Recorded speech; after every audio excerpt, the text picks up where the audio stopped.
Почитувани, добре дојдовте во новото издание на книжевно толкување. Во ова издание на книжевно толкување продолжуваме со истото темпо. Затоа, проследете ги рубриките на книжевно толкување. Предлог книга за ова издание на книжевно толкување Џон Голсворди Лето, вториот дел од триологијата Темниот цвет. Никогаш не се почувствувала поблиска до него. Ниту тогаш кога ја бакна под маслинките, ниту вчера на концертот кога неговата рака ја притискаше незината, а гласот му шепотеше зборови кои таа ги слушаше толку жедно. А тие две златни недели поминуваа и поминуваа, низ неа во бескрајна низа на сеќавања. Сеќавањата и беа како цвеќиња, таков мирис, топлина и боја имаше во нив. А од сите нив ниту едно не беше толку јасно колку сеќавањето на мигот кога тој, на вратата од неговата кочија, рече толку тивко за само таа да слушне. Збогум, мила моја. Џон Голсворди, англиски романсиер, драматург, поет и есеист. На 28 години се откажал од правничката кариера и му се посветил на пишувањето, па многу негови дела имаат теми од законот. Еден од основачите и прв председател на Пен клубот. Поради прецизната психолошка анализа и деталното прикажување на животните услови на своите јунаци, некои критичари творечкиот метод на Голсворди го определуваат како социјален реализам. Ненадминиот мајстор во прикажувањето на човековите емоции. Позначени негови романи се Темниот цвет, Островот на фарисеите, триологиите Современа комедија и Крај на делото, пиесите Сребрена кутија, Борба и правда. Она што сигурно ќе го забележите во неговата триологија Темниот цвет, односно вториот дел насловен како Лето, во која се испреплетува љубовта помеѓу момч и мажена жена, е длабока и потресна приказна за заплетканите патишта на љубовните чувства, но и за моќта на човековото срце да се избори за нив. На една прошетка во Хајд парк, младиот вајар Марк Ленин случајно се запознава со убавата Олива Кремир. Меѓу нив веднаш блеснува искрата на љубовта, која ја разгоруваат на летувањата во Монте Карло. Меѓутоа, на патот на таа љубов стои една голема пречка. Олива е мажена. Настанува мачна и сложена ситуација на забранета љубов. Обземани од силни чувства, и двајцата се соочени со својот копнеж да живеат целосен, исполнет живот, но и со судирот на општествените норми и скрупули. И токму кога се чини дека се на патот да го остварат својот сон, доаѓа до драматична завршница на љубовната драма. За сите љубители на љубовни романи, на романса и поетски блесок им ја оставаме предлог книга Лето.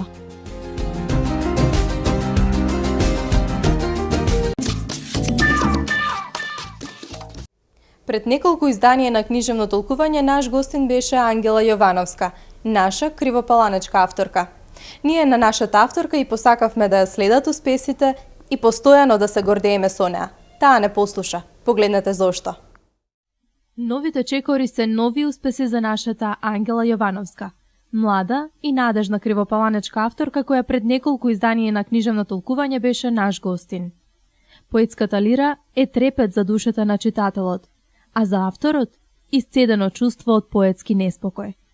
По повод Светскиот ден на книгата и авторското право 23 април, Домот за култура Крсте Петков Мисирков од Свети Николе на ден 24 април 2014 година ја организираше традиционалната поетска манифестација Пролет љубов смеа.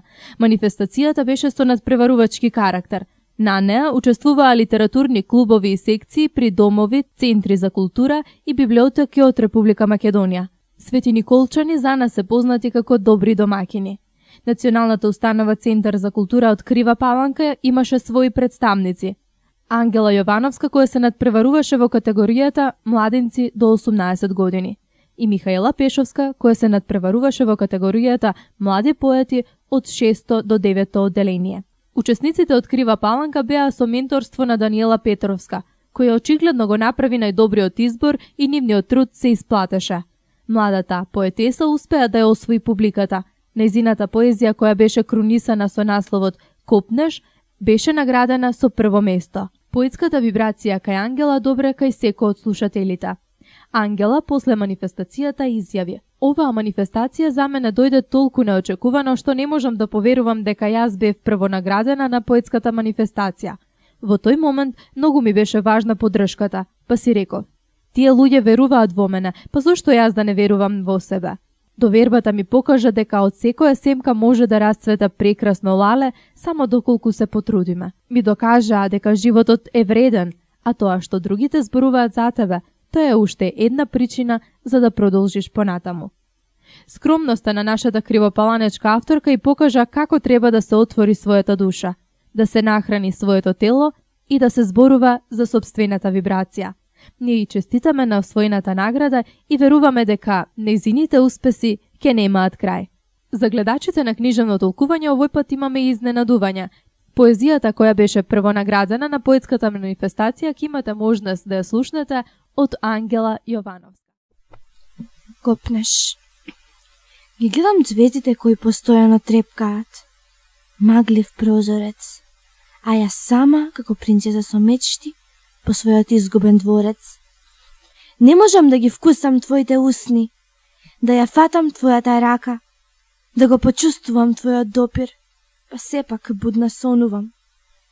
За тебе ќе се претворе во птица, ќе летнев во длабочините на синилото, ќе те прегрнев, ќе ја стегнев твојата рака и ќе ти шепнев има некој кој вистински те сака. А ти ми заврте грб, ги скрши моите крила, ме турна во длабочините на тагата, ја изгубив својата сила. Копнеам да го чувствувам секој твој здив, но погрешна љубов избрав. Место розов, мојот цвет се претвори во сив. Многу боли кога на некого не си му важен, а ти го сакаш повеќе од себе. Но ништо повеќе не боли од копнежот по тебе. Почитувани, откако ги проследивме предходните рубрики на книжевно толкување, дојдовме и во една од вашите омилени рубрики, а тоа е рубриката Интервју. Во ова издание на книжевно толкување, наш соговорник е Михаела Пешовска, една од најмладите млади автори во нашиот град. Млада авторка која често учествува на поетски манифестации, на поетски читања и со голема љубов и желба ги пишува своите творби. Затоа да и посакаме добре дојде на нашата млада Михаела Пешовска. Здраво, Михаелче. Здраво. Дали ќе сакаш за почеток да ни прочиташ една од твоите песнички, за да подобро те запознаат нашите гледачи? Може. Ајде да ја слушнеме. Крива паланка. Толку малечко градче, а многу убави ни крие. Осоговските планини расшириле крилја, како мајка дете во својата преградка ја скрила. Крива паланка се вика и со зборови таа не може да се наслика. Михаелче, ти имаш 11 години, така? Да. Кажи ми, Михаелче, од кога ти започна да пишуваш?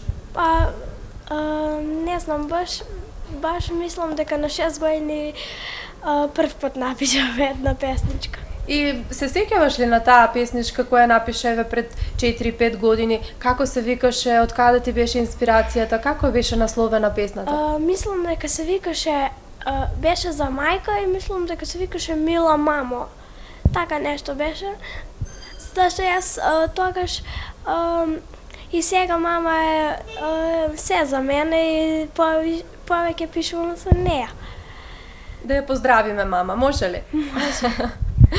Дали посакуваш и во иднина да продолжиш да пишуваш поезија? Дали се замислуваш како еден иден автор? Да. Значи продолжуваш да пишуваш? Да. Што е она кое најчесто ти знаеш да пишуваш? Која е твојата најомилена тема на која што ти сакаш да пишуваш? Порано пишував за мајка, како што кажав, а сега повеќе пишувам, бидејќи на повеќе манифестации за љубов повеќе пишувам. Тоа значи дека манифестациите се почесто за љубов, еве како што беше ти пред една недела, беше еден од учесниците на манифестацијата Пролет љубов смеа. Да. Значи самите манифестации на тебе ти барат од тебе да пишуваш ти на некои други теми и така ја наоѓаш својата инспирација. Да. Почесто пишуваш поезија? Да. Дали еден ден се замислуваш како еден автор кој има напишано едно пообемно дело, да речеме еве роман или збирка раскази? Да. Неверојатно, тоа е и твојата најголема желба. Така. Михаелче, како што спомнавме на почетокот на нашето интервју, многу често те среќаваме на поетски манифестации, многу често те среќаваме на поетски средби. Каде се имаш ти учествувано? Имам учествувано тука во нашиот град, во градскиот музеј на книгата Наш прозорец кон светот, и имам учествувано во Свети Николе на манифестацијата Пролет, љубов, смеја. Колку години ти се појави на манифестацијата Пролет, љубов, смеја? 3. Ова ми беше 3-та година. И какви се впечатоците од таму? Како беше пречекана? Дали ти се допаѓаше? Да, многу ми се допаѓаше. Све убаво беше. Сега ова година ми беше најдобра, веќе девојчето со мене што беше зема прво место. Ангела Јовановска, ќе ја поздравиме овој пат Ангела Јовановска и ќе ја посакаме да има многу успеси и ти да продолжиш по тој пат да се гордееме со тебе. Може ли да ни издвоиш една од манифестациите која за тебе е посебно драга? Дали тоа беше во нашиот град, дали беше надвор од нашиот град? Сите манифестации се ми драги и сакам и понатаму да учествувам во повеќе манифестации. Така да откриеме на нашите гледачи дека ти беше најмладиот учесник на поетската манифестација, па речи си во сите манифестации, каде и да се појавиш, ти си најмладиот член. Да. Дали ти е тоа на тебе тешко? Дали ти е тешко кога размислуваш дека ти си најмладата од нив таму, или пак сакаш да земеш поука од останатите? Сакам да земам поука од останатите. И ќе сакаш ли да ни прочиташ една од твоите песнички која за тебе оставила најголем впечаток? Може. Љубов. Моето срце трепери со мисли чудесни. Во нова потрага појдена да истражувам јас. Дали може еден лебед да ги направи водите убави? Дали може еден цвет да ја направи ливадата шарена? Дали може? Дали може? Се почнува со мелодија на пријателството, а завршува со песна на љубовта. Што е толку силно? Што е толку моќно? Што може да ги растресе звездите, да ја наполни душата, да го наполни срцето? Тоа е љубовта. Откривме сега на гледачите што значи љубовта. Михаелче, сакам да те прашам уште едно прашање. Покрај тоа што разговаравме за поетските манифестации на кои што си учествувала, разговаравме за тоа од каде наоѓаш својата инспирација. Мене ме интересира дали ти читаш книги и што е она што најмногу сакаш да го читаш? Па читам книги различни, читам. Читам тие кои сега се за моја возраст, читам и песни, читам романи, различни книги читам. Значи, покрај тоа што се бара од училиште, она што е како задолжителна лектира, знаеш често да прочиташ и нешто што е надвор од рамките на училиштето. Да. Михаелче, јас ти благодарам што беше дел од денешното издание на книжевно толкување. Сакам да те прашам дали ти го следиш редовно нашата емисија, колку ти се допаѓа? Да, јас следам редовно и ми се допаѓа многу. Ке сакаш ли сега да оставиш на гледачите една порака од тебе за нив? Кој има желба нека пишува и можеби тој ќе стане голем автор некогаш. Да не се откажуваат. Да. Во рубриката Не или пак задолжителна лектира продолжуваме со научно-фантастична книжевност. Книжевност за деца. Во ова издание на книжевно толкување предлог Не или пак задолжителна лектира е 20.000 милји под морето. Предлог Не или пак задолжителна лектира во ова издание на книжевно толкување Пат околу светот за 80 дена. Во овој роман се опишани доживеалиците на англискиот благородник Филеас Фок. Тој со своите пријатели од еден лондонски клуб ќе се обложи дека ќе реализира пат околу светот за 80 дена. На пат околу светот тргнува со својот француски слуга Паспарту, но тој за целото време на патувањето тајно ќе биде следен од еден детектив од Скотланд Јард, кој е убеден дека Филеас Фок извршил грабеж од непознатата англиска банка. Употребувајќи ги сите транспортни средства – брод, воз, автомобил, јахта, трговски брод, санка, слон и слично, чудниот джентлмен Фок, благодарејќи на тоа дека е флегматичен, но истовремено и многу енергичен, ќе успее. На патот околу светот ќе совлада безброј пречки што ќе му бидат создадени од природата, а најмногу од луѓето. На крајот на патувањето, кога Филеас Фок ќе биде убеден дека патот околу светот го изминал во предвидениот рок од 80 дена, при пристигањето со бродот во Англија ќе биде уапсен од детективот што го следи на целото патување. Ќе загуби 24 часа додека да докаже во полицијата дека е невин и кога ќе биде ослободен, веќе мисли дека го загубил облогот. Но, мудриот Филеас Фок ќе свати дека кога се прави пат околу светот од запад кон исток, потребното време се скратува рамно за 24 часа и тогаш му останува со брзање да стигне во својот клуб во Лондон, каде го чекаат пријателите. Само неколку секунди пред истекувањето од предвидениот рок, докажувајќи ја на тој начин уште еднаш својата безпрекорна точност. Овој роман е роман на неповторливи екзотични авантури, преку кој авторот со богат хумор го илустрира техничкиот прогрес на европската цивилизација во втората половина на 19. век.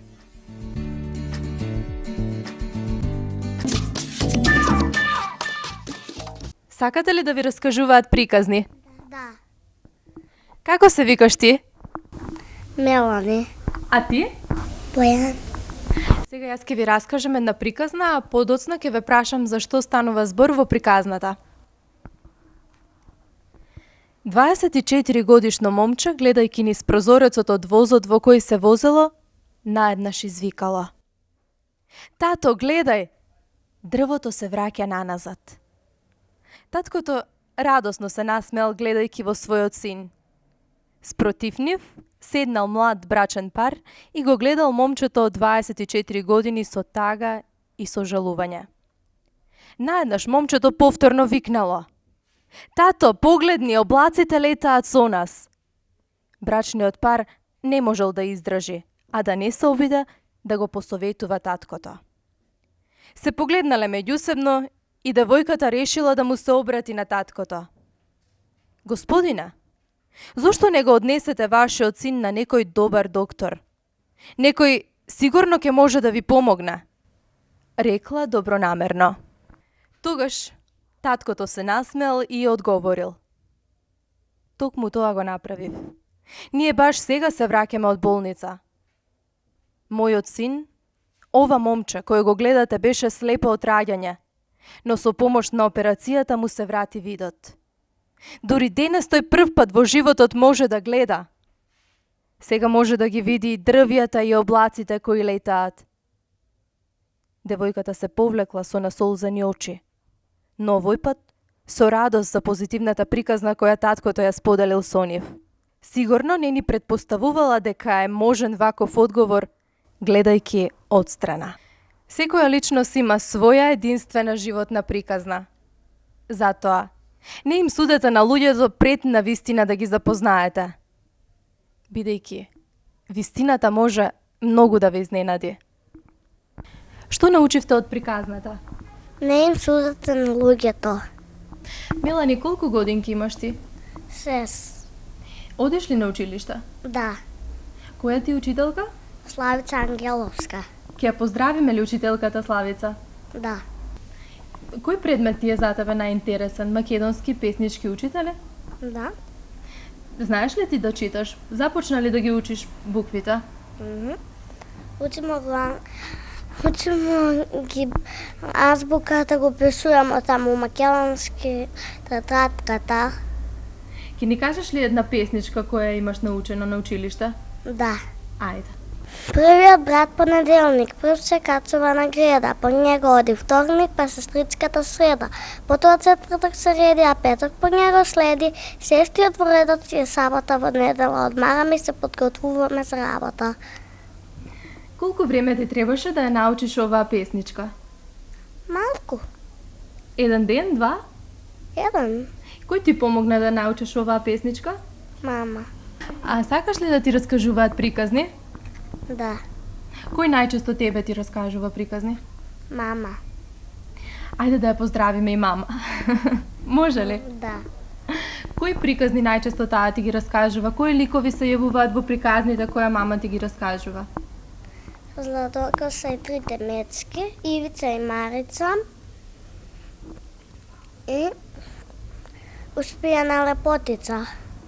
А која најмногу ти се допаѓа? Успиена лепотица. Кој е твојот главен лик од таму кој што за тебе е омилен? Дали може би убавицата која се јавува во приказната? Да. Дали ти понекогаш оние приказни кои тебе ти ги раскажуваат, сакаш да ги раскажуваш на другите твои другарчиња, да им се пофалиш дека знаеш некоја приказна? Да. Освен тоа што слушаш некои песнички кои подоцна ги запамтуваш, приказни, дали има желба да учиш и некој друг јазик, например еве англискиот, кој верувам дека е најмногу посакуван меѓу вас? Да. Колку време ти учиш англиски? Кога започна прв пат да учиш англиски? Од забависта. И што е она кое го учеше за прв пат од англискиот јазик? Дали тоа беа броевите? Да. Доколку знаеш ти да броиш на англиски? 12.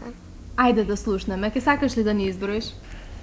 1, 2, 3, 4, 5, 6, 7, 8, 9, 10, 11, 13. Дали ке сакаш на нашите гледачи на книжевно толкување да им раскажеш една од твоите приказни кои ги знаеш? Да. Која приказна се одлучи да ни ја раскажеш? Црвенкапа. Ајде да ја слушнеме.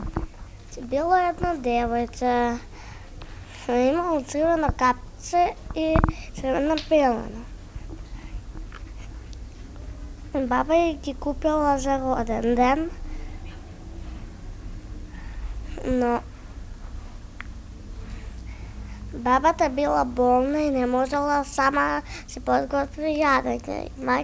Мајката и рекла Црвенкапа ќе ја однесе следа баба ти јадење. И Црвенкапа рекла да. И мајката спремила костичката и Црвенкапа крелала. Ама пред да поје Црвенкапа, мајката ја упозорила да не оди на страна од патот. Црвенкапа рекла добро. Потоа Црвенкапа кренала и видела едни цветиња и јаготки и почнала да ги бере, но волкот ја гледал од кај дрвата. И потоа волкот изрипил и ја исплашил Црвенкапа. Волкот ја прашал Црвенкапа каде ќе одиш девојче. Црвенкапа исплашено рекла ќе одам кај баба ми. Волкот рекла каде си ве баба ти? Црвенкапа рекла на крајот од шумата. Па потоа Црвенкапа пак пошла, ама волкот ја претргал. Бојан, колку годинки имаш ти? 4. Дали сестра ти раскажува приказни дома? Да. И сакаш ли да слушаш кога таа ти раскажува приказни? Да. Интересни ли се? Да. Во Њујорк беше поставена мини забавна библиотека на која никој не можеше да одолеа и никој не можеше да ја одмине. Погледнете ги следните фотографии од малата мини забавна библиотека.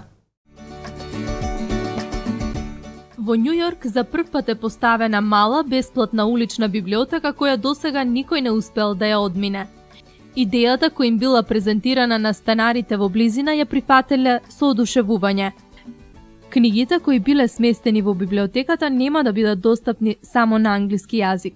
Уште една интересна точка во овој проект е тоа што книгите ќе може да ги најдат и во шпанска и во кинеска варијанта, што само уште повеќе ќе зголеми достапноста на литературата во секој кој има желба да ужива во вакво нешто. Освен тоа, библиотеката е дизајнирана така што има одвоен простор за читателите, каде што може да поминуваат пријатно време со своите најблиски или пак да запознаат нови љубители на литературата.